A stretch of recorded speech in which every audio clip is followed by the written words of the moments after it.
Allez, on les retrouve, nos chers invités, pour la suite de l'émission. Sana VUL, comme là, Sadio et tout est là. Louis Kamako est également là et Firmin Teko Agbo. On prend la direction de Libreville au Gabon. Le poste de vice-président de la République dans ce pays, dont la fonction est d'assister le chef d'État, était vacant depuis mai 2019.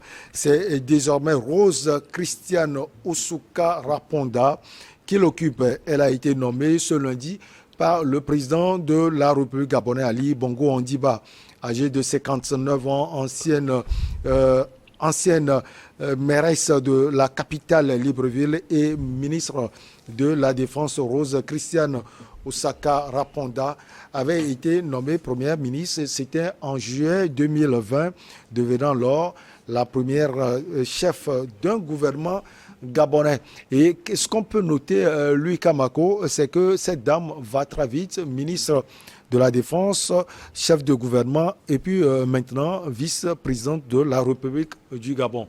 C'est clair, s'il y a problème aujourd'hui et que le président Ali Bongo Ondimba n'est plus, c'est parce qu'on souhaite, elle devient automatiquement présidente de la République du Gabon. Non, mais je pense qu'à cet instant même qu'on parle, elle est la présidente de la République du Pourquoi Gabon. vous parlez ainsi? Le président est toujours là. Le président est toujours là, mais ça fait un bon moment qu'il a un état de santé un peu délétère. Et donc, si elle est nommée la vice-présidente, je crois que c'est justement pour assurer les fonctions de président.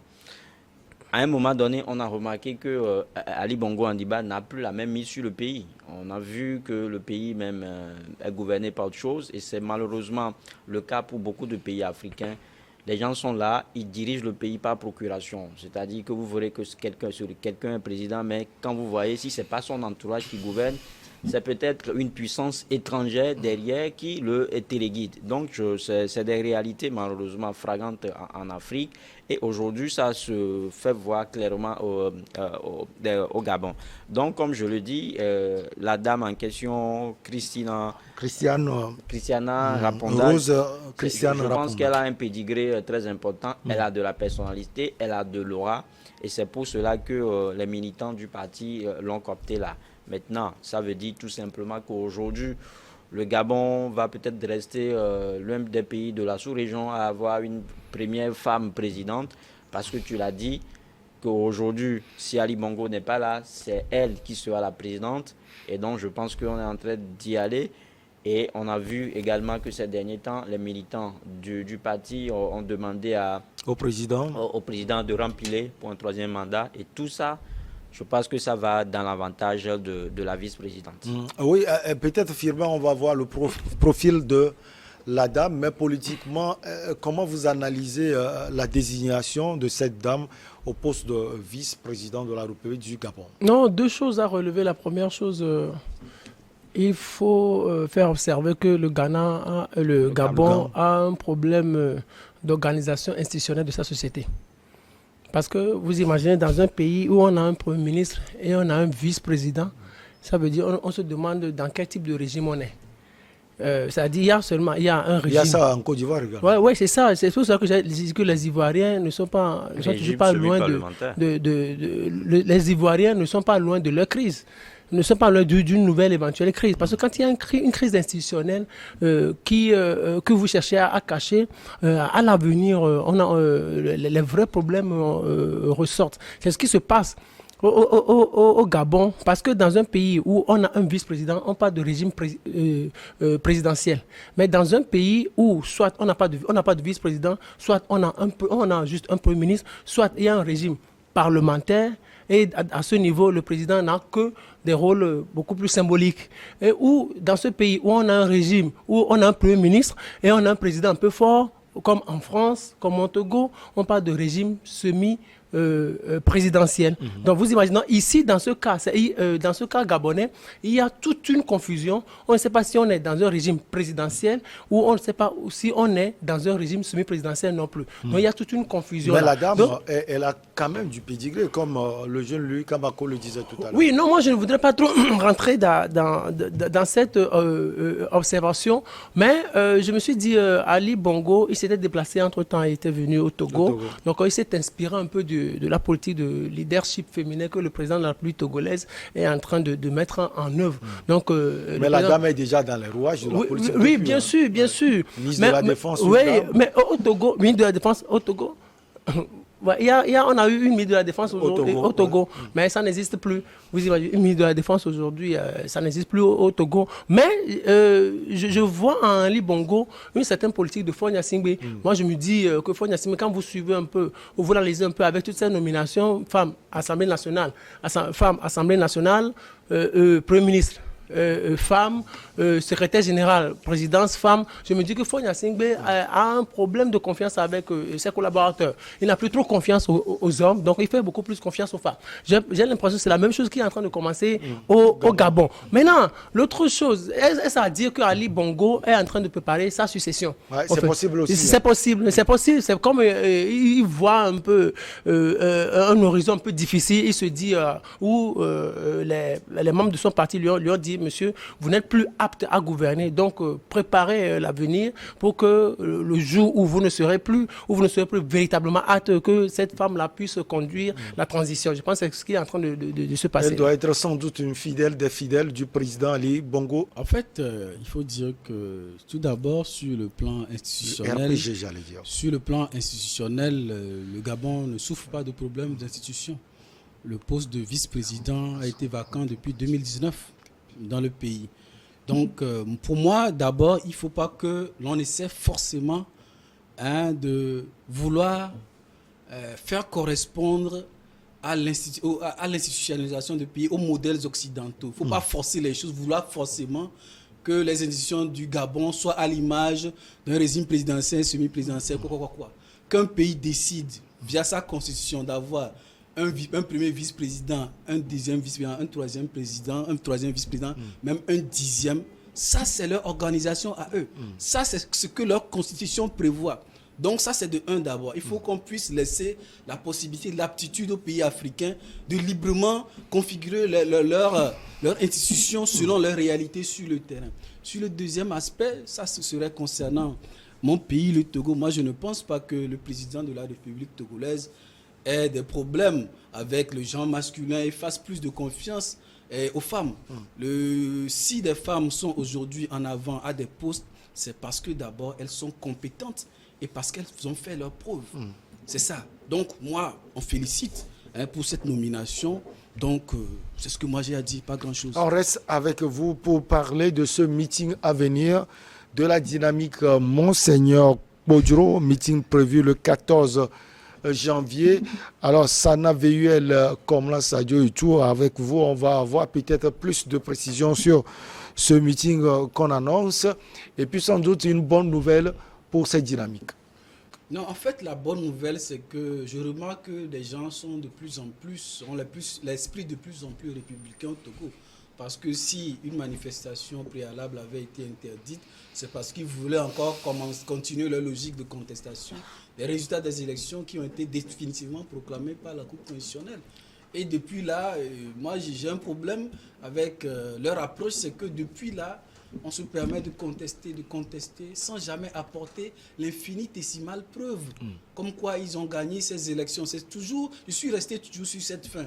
C'est triste quand je vois les tweets de l'ancien honorable Agbeome Kodjo dit que M. Macron a félicité Fonia Singbe, qu'il exige que la lettre lui soit transmise ou bien qu'on lui montre la preuve. Alors que lui-même, il a des problèmes de preuve lui-même. Lui-même, il n'arrive pas à prouver sa victoire. Lui demande à Macron de lui montrer la lettre.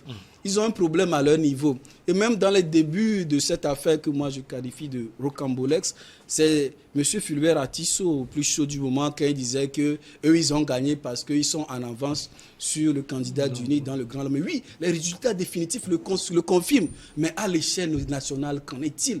Donc c'est ça d'abord. Donc moi je crois que les affaires des élections, les résultats des élections, cela va au-delà d'un problème de foi. Cela va au-delà d'un problème de religion.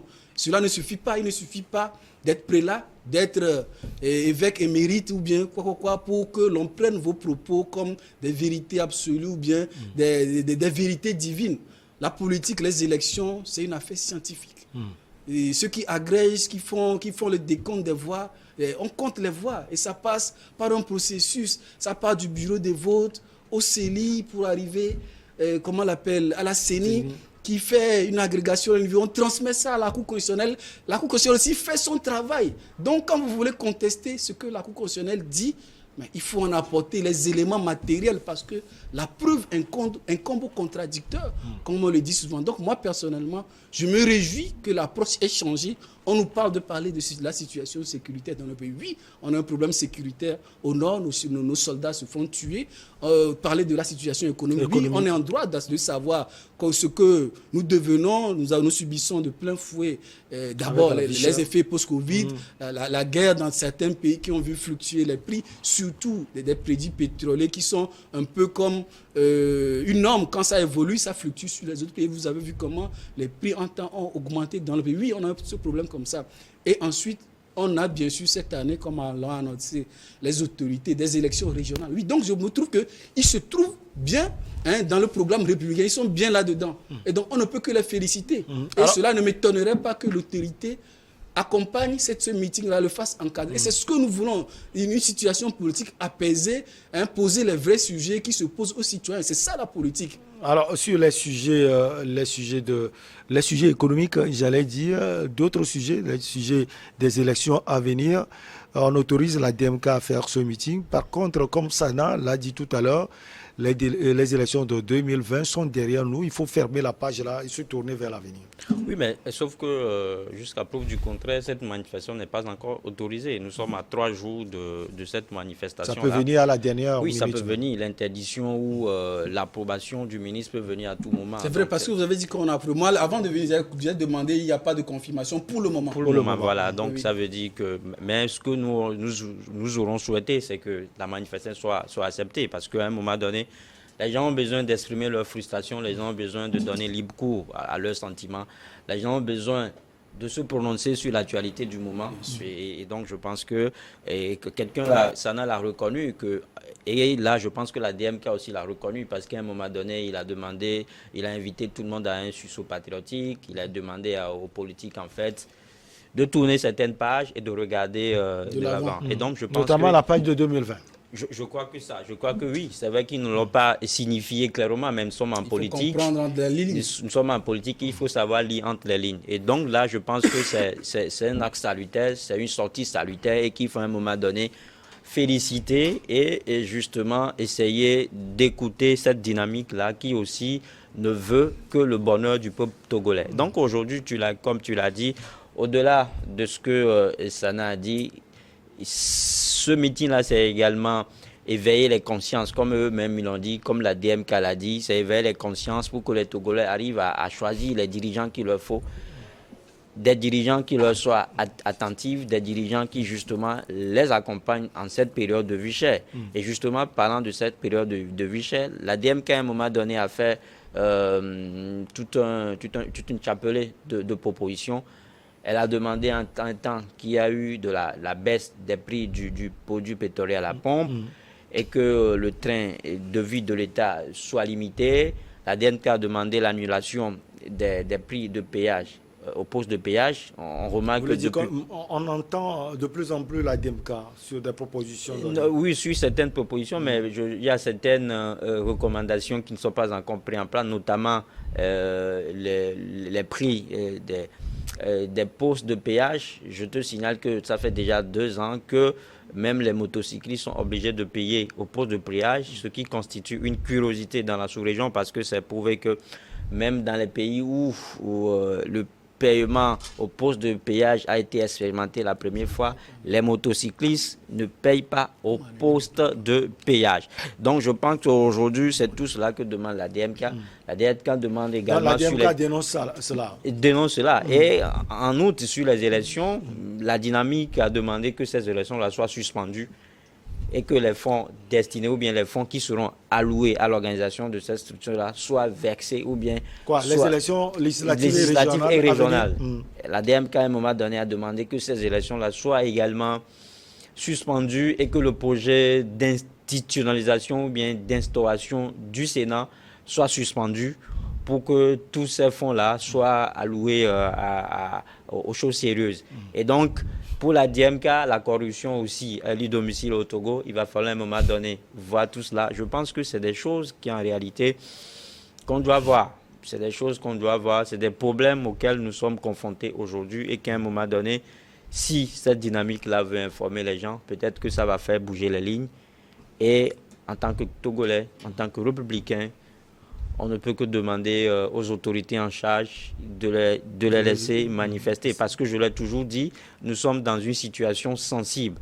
Le terrorisme aujourd'hui, quand on parle de terrorisme, d'extrémisme violent, c'est parce qu'à un moment donné, les gens sont aigris, les gens n'arrivent pas justement à s'exprimer, les gens n'arrivent pas à dire ce qu'ils ressentent. Et je l'ai toujours dit que ce que nous avons l'habitude de le faire aujourd'hui, de faire ici, il y a des Togolais aussi qui veulent le faire.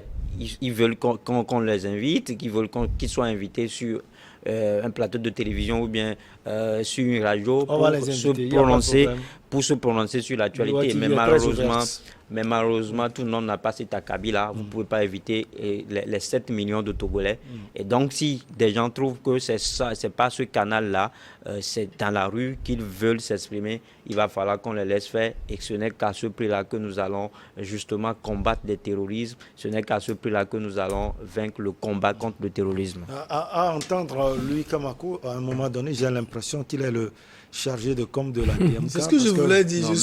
À entendre Louis Kamako, on a l'impression que la DMK a beaucoup de choses à non, ce que Louis dit. beaucoup de choses. Non, ce que je dis, c'est que de l'apaisement. Oui, non, ce que Louis dit, ça prouve à suffisance qu'il maîtrise un peu les sujets développés par la DMK et il écrit souvent sur ces sujets. Donc, c'est pour cela qu'il essaie. Ce n'est pas une manière de les défendre, mais de rappeler tout ce qu'ils affichent régulièrement aux yeux du monde ou aux yeux des Togolais. Pour répondre à cette question, pour parler de la DMK, moi, je me dis qu'au Togo, c'est comme nous avons un problème de confusion et de terminologie. Nous voulons toujours ramer à contre-courant du monde. Quand on dit la DMK, c'était dans quelles circonstances on l'a créée? C'était pendant la période électorale 2020. C'est avec la DMK qu'on est allé aux élections. Normalement, après cette période, on devrait passer à la dissolution de la DMK. On ne doit plus parler de la DMK. On ne doit plus parler de la DMK. Qu'est-ce que Monseigneur Poudro a à voir maintenant avec les prochaines échéances électorales? Monseigneur Poudro, il s'était inscrit dans la dynamique des élections de 2020, comme Agbome Kodjo aimait si bien le dire. Donc cette page-là est définitivement tournée, donc on ne devrait même plus parler de la DMK. C'est comme le CAP 2015 a existé entre-temps. Le CAP a existé, et après il y avait... CAP 2016, CAP 2010. Ça a dépassé le CAP Oui, ça, le CAP 2015 a existé. Après, bon, ça a disparu. Il y a la dynamique, Monseigneur Kodjo, c'est pour la présidentielle de 2020. Et aujourd'hui, nous tournons cette page et nous allons de l'avant. Donc il va falloir, il sera beaucoup plus intéressant et beaucoup plus sérieux même d'ailleurs, de dissoudre cette dynamique ou de lui changer de nom. Parce que c'est comme nous sommes toujours en 2020. Et c'est quand ils voient cela, quand les porteurs de cette dynamique voient toujours ça, ils pensent toujours à 2020, alors qu'on doit définitivement tourner cette page-là. Donc l'autre chose que je voudrais faire observer, c'est que avec la DMK, je me demande, est-ce que quelque chose peut marcher? Rien ne peut marcher avec la DMK. Donc, rien ne peut marcher avec la DMK. Rien ne peut marcher. La DMK, ils font des propositions affirmatives. Oui, la DMK. Donc, leur proposition même. Oui, leur proposition, oui, c'est bien de proposer. Mais je me demande là où ils vont. Où est-ce que cette dynamique-là va aujourd'hui? Où est-ce que cette dynamique-là va? Soit elle parle de 2020, soit elle parle, elle dit... Elle a décidé de tourner la page. Oui, on parle, on pense aux élections futures, où on dit on ne veut pas on veut qu'on annule, ou on souhaite qu'on annule. Comme lui l'a dit tout à l'heure, vous pouvez comprendre la DMK quand elle souhaite qu'on supprime ces élections législatives et régionales à venir? Non, moi je ne parlerai pas de suppression parce qu'on ne peut pas supprimer les élections législatives surtout. Là, on ne peut pas les supprimer. Les régionales, ça va être une nouvelle dynamique pour le pays. Reporter. Oui, peut-être on pourrait reporter parce que si on reporte, ça va créer peut-être encore, on va commencer par faire du juridisme. On va dire il y a vide juridique et tout ça là, que le mandat des députés actuels, ça prend fin cette année et si on ne fait pas ça, c'est quand même vide juridique et tout ça. Donc on avait fait ça, les élections de 2013, on avait fait les élections de 2013, on devrait les faire, ou les élections de 2007, on devrait les faire en 2012. Mais parce qu'il y avait eu des soucis politiques, des soubresauts, donc on avait ajouté un an, on les avait faites en 2013. Au lieu de 5 ans, on a fait 6 ans à l'Assemblée nationale. Donc est-ce qu'on va reprendre les mêmes erreurs? Pourquoi? Pour quels soucis? Donc à ce niveau, moi je souhaiterais juste qu'on maintienne surtout les législatives et aussi comme Talon est en train de le faire au Bénin pour 2026, qu'on couple toutes les élections, qu'on organise toutes les élections au même moment. Et ça, Talon a bien fait. Et ça, à ce niveau, Talon a bien fait. Là, il n'est pas un politique, dit qu'il n'est pas sérieux. Non, Il a été sérieux. non, c'est Talon. Tu ressembles fort à Jean-Pierre Fabre. Talon, Il dit une chose et se dédie ensuite. Talon, moi je dis au Bénin, il n'y a que des hommes d'affaires et notre de politiciens sérieux comme au Togo. Je reprends. Ouais. Donc pour dire qu'en réalité, la DMK, il faut qu'elle s'affiche en réalité. Le pouvoir veut avancer. Si vous suivez le discours de Foy Assimé, le pouvoir veut avancer. C'est une année électorale. Et toutes les conditions sont réunies pour qu'on organise des élections. La dynamique, elle est dans quelle dynamique au fait? Elle veut aller ou elle ne veut pas aller. Donc elle veut reprendre les erreurs du passé. Comme en 2018, on va aller, demain, on ne va pas aller. Donc aujourd'hui, il faut qu'elle dise à ces militants vraiment, oui, on veut aller à ces élections-là. Pour qu'elle ne soit pas surprise, parce que le pouvoir veut avancer. Je reprends toujours cette phrase de Franck Assingui en 2005, il dit, soit vous venez, on avance ensemble, soit vous ne venez pas, on avance sans vous. Alors, Sana, les propositions de la DMK, notamment sur les élections de cette année, par exemple, comme quand on entend Louis Kamako, les problèmes sur la vie chère, l'économie et d'autres aspects, ces propositions, elles sont aussi intéressantes. Oui, tout d'abord, sur le plan de la forme, il faut dire, ça c'est en réponse à ce que la proposition de M. Firmin de dissoudre la dynamique, on ne peut dissoudre que ce qui a existé juridiquement.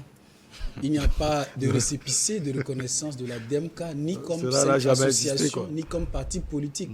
Donc on ne peut pas parler de dissolution. Mais ceci étant, on ne peut pas non plus leur interdire d'utiliser ce nom-là. Donc c'est un nom que plusieurs partis qui ont participé aux élections présidentielles ont choisi d'utiliser. On ne peut pas leur interdire ça. Mais on ne peut pas non plus dissoudre cela parce que cela n'a pas d'existence juridique. Alors, est-ce que ce nom pour vous, sera effacé un jour? Non, ils peuvent le garder. C'est un nom qui, c'est-à-dire, ce nom-là a déjà non, c'est pas du crédit électoral. C'est-à-dire, aujourd'hui, on ne peut pas minimiser ces partis politiques regroupés au sein de la DMK parce qu'il faut reconnaître que ce sont la deuxième force politique, si on peut le dire, si on tient compte des résultats présidentiels. Donc ça, c'est ça d'abord. Et quand on dit que ce regroupement de partis politiques a une avance sur le candidat du nez dans le Grand Lomé, attention, c'est à prendre au sérieux.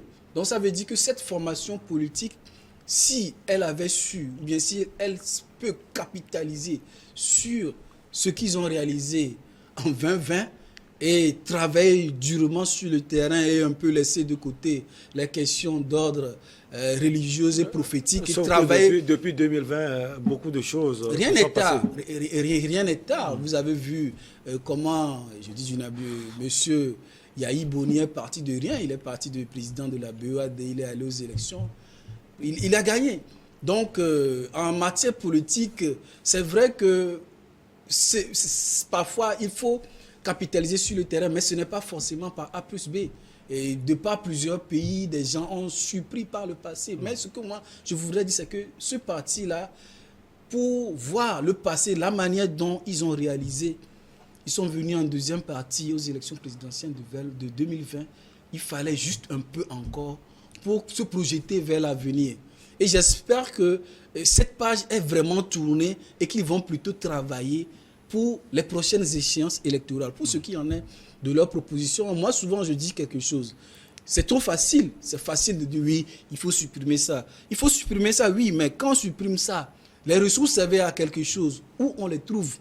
Donc, c'est de là, moi, je dis, au-delà des propositions lapidaires, je veux un projet en bonne et due forme. Qu'on nous dit, bon, on supprime ça, ce qu'on a supprimé là, ces ressources sont évaluées à tel montant là. Bon, de cette suppression-là, si on supprime de l'autre côté ça qui est évalué à ça, on peut compenser ça. Parce que les gens sont faciles, disent facilement il faut supprimer, il faut supprimer, il faut supprimer.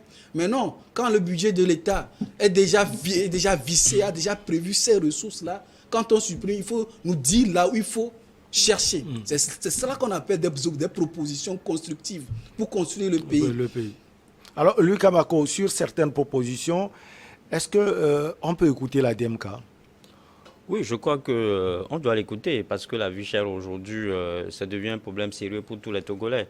C'est vrai qu'aux dernières nouvelles, on a eu à assister à l'augmentation du SMIC, mais là aussi, encore, il va falloir attendre la fin de ce mois. Parce que, comme l'a dit le communiqué, comme l'ont dit les autorités togolaises, c'est une décision qui prend effet. C'est une décision qui a été prise avec effet immédiat. Maintenant, tu es concerné? Pardon? Tu es concerné par cette augmentation? Bien sûr que je suis concerné. Tu m'invites alors? Parce que je suis employé. Et donc, si les choses allaient être observées, j'attends justement l'organisation d'un salaire à la fin de ce mois.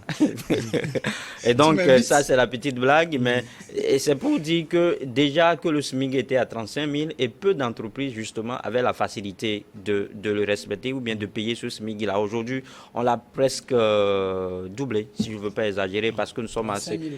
De 35 000, on est là à 52 500. Donc, je pense que je ne sais pas comment est-ce que les entreprises vont se débrouiller. C'est 10 000. Hein. Oui, je dis que si je ne veux pas exagérer, mais c'est pas... Donc, je pense que la DMK doit être écoutée. La DMK doit être écoutée parce que je parlais tout à l'heure des tasses de péage qui aujourd'hui, qui sont devenues presque une curiosité parce que c'est un peu... difficile pour les riverains. Vous prenez par exemple un poste de péage à Davier, des gens, les riverains qui font des allers-retours et ils sont obligés, les motocyclistes sont obligés de payer 50 francs par jour. Et c'est 50 francs à chaque passage. Si vous faites l'aller-retour 3 fois ou 4 fois dans la journée, imaginez ce qui en sera. Donc, je pense que tout ça, si le pouvoir doit écouter la DMK pour justement une décrispalisation du climat socio-politique. Hein. Voilà. Pour chuter. Oui, pour chuter, je dis que la DMK n'a pas une existence légale, mais c'est une association quand même qui regroupe un certain nombre de partis politiques. Alors que ce que moi je souhaiterais, pour la dynamique à venir, il faudrait qu'il y ait un éclatement pour que chaque parti aille se chercher ailleurs, prenne son chemin. Ou si regroupement nouveau, il devrait y en avoir, qu'on cherche un nouveau nom. Pourquoi vous voulez qu'il y ait éclatement si c'est l'unicité d'action? S'il y a une question d'unicité d'action, ce n'est plus cette question de Monseigneur Podjo. C'est ça qui... Oui, parce qu'on ne peut plus ramener à compte courant du monde. Non, mais le but de la dynamique, c'est quoi? Le but de la dynamique, c'est d'arriver à l'alternance au sommet de l'État. Oui, en 2020, je pense que c'était avec la présidentielle de 2020. Donc aujourd'hui, on a tourné la page de cette présidentielle. Ce que fait la DMK aujourd'hui, c'est consolider les acquis. En 2027, il y aura une nouvelle dynamique. Peut-être avec un autre pasteur. Qui n'a été constitué que pendant 3 mois. Je pense qu'aujourd'hui, la DMK, c'est une force, c'est une puissance. Je n'ai jamais dit, mais c'était une force pour 2020. C'était une force pour 2020, pour 2023. Encore le début, j'ai dit que lui est en train de parler comme si, la DMK... en tout cas, j'ai compris qu'il maîtrise beaucoup les contours. Félicitations à lui. La dynamique. Merci infini, lui. C'est un sujet national. Oui, bien sûr. Je le rédacteur en chef de Togo Breaking News. Là-dessus. Merci beaucoup à vous également. Sana Veuel, Komla Sadio et tout, analyste économique. Un coucou spécial aux volontaires de défense de la patrie au Burkina. Sacré Sana. Merci beaucoup à vous, Sana. On ne peut pas distribuer les armes à tout le monde. Merci, Firmin. Mais je suis pour un service national militaire d'un an. Merci beaucoup à vous, chers amis. À très bientôt.